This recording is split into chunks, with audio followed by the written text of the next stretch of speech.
और महादेव जी से तर्क वितर्क करने लगी। सुनहि सती तव नारु सुबाहु, संशय अस न धारयुर काहू, सोई मम इष्ट देव रघुवीरा, सेवत जाई सदा मोन धीरा। अब स्त्री स्वभाव के कारण माता सती मान नहीं रही है। महादेव जी कह रहे कि जिस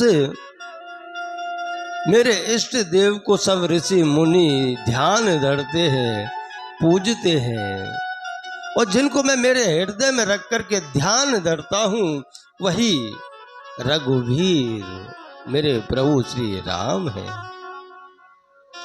पर बहुत सी स्त्रियों का ऐसा स्वभाव होता है कि वो अपने घर के पति की बात नहीं मानते। उनको पता है कि मेरे पति को सारी चीजें पती है, सब कुछ पता है, फिर भी वह मानेंगी नहीं। क्योंकि हमारे यहाँ एक कहावत भी है कि त्रिया चरित्र जाने ना कोई, पति मार के सती होए। कि स्त्री का चरित्र है ना कोई पढ़ नहीं सका। आज महादेव जी से भी तर्क वितर्क हो रही है कि हो ही नहीं सकता ऐसा। अगर ये ब्रह्म है तो इनको पता होना चाहिए कि सीता कहाँ है। ऐसे दर दर जंगल में नहीं भटकते। पर उन्हें कौन कहे कि प्रभु श्री राघवेंद्र सरकार ने जन्म लिया है, अवतार लिया है। आप एक वस्तु ध्यान रखो, देखो राम जन्म चमत्कार नहीं दिखाए। राम अवतार में प्रभु ने खुद के चमत्कार नहीं दिखाए जब तक अयोध्या वापस लौट करके ना आ गए।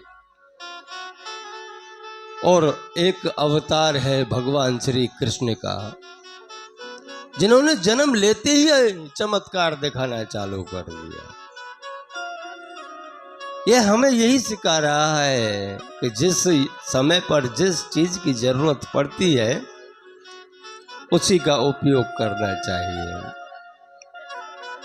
अब माता सती के आगे भगवान महादेव जी भी हार गए, तो हम तुम की तो बात कहाँ है भाई। स्त्री के आगे कौन जीता है? आज तक कोई जीत नहीं पाया। जब महादेव जी स्वयं हार गए तो आपकी तो कुछ चलने वाली भी ना है। थक हार के महादेव जी ने कहा कि हे देवी, अगर तुम्हें विश्वास नहीं हो रहा है तो जाके परीक्षा ले लो। जो तुमरे मन अति संदेहु, तो कि न जाई परीक्षा लेऊ। तब लगी बैठ चयऊ बट छाई, जब लग तुम मोहि पाई। कहे देवी, अगर तुम नहीं मान रही हो तो जाकर के परीक्षा ले लो, और जब तक तुम परीक्षा लेकर के आओगी तब तक मैं इस बट वृक्ष के नीचे की छाये में बैठ करके मेरे प्रभु का ध्यान रखता हूं। यहां मैं आपका इंतजार करूंगा, क्योंकि आप हमेशा एक वस्तु याद रखना, अगर आप अपने पति के बारे में कुछ और विचार करके बैठे हो कि इनको कुछ नहीं पता है, तो ये आपकी भूल है। उनको सब पता रहता है, पर वह आपके सामने ऐसे ही हार जाते हैं। जा भाई, तुझे जो करना है कर।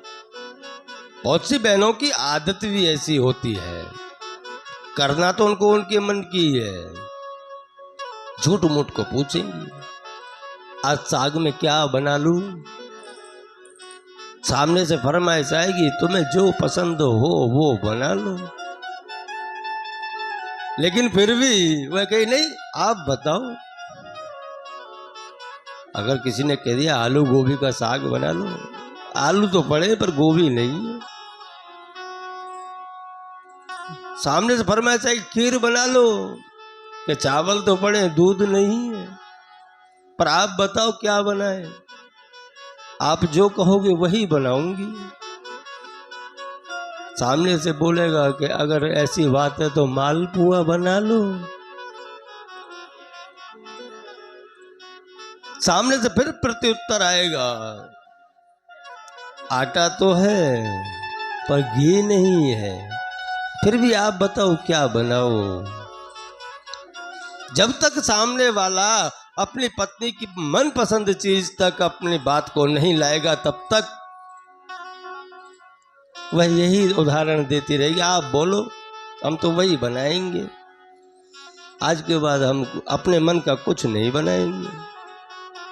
और जब वो सामने वाला कहेगा कि एक काम कर, थोड़ी सी खिचड़ी बना लो, हाँ ये हूँ मैं बना सकती हूँ, आपकी पसंद की चीज है इसीलिए मैं बना रही हूँ, नहीं तो मैं तो बनाने वाली नहीं थी।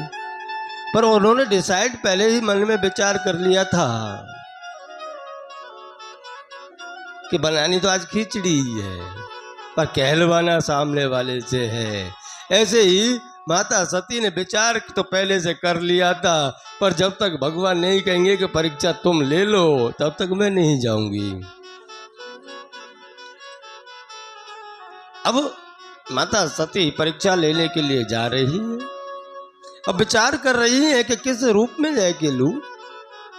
तभी एक विचार आया कि क्यों ना मैं स्वयं सीता का रूप धारण करूं, और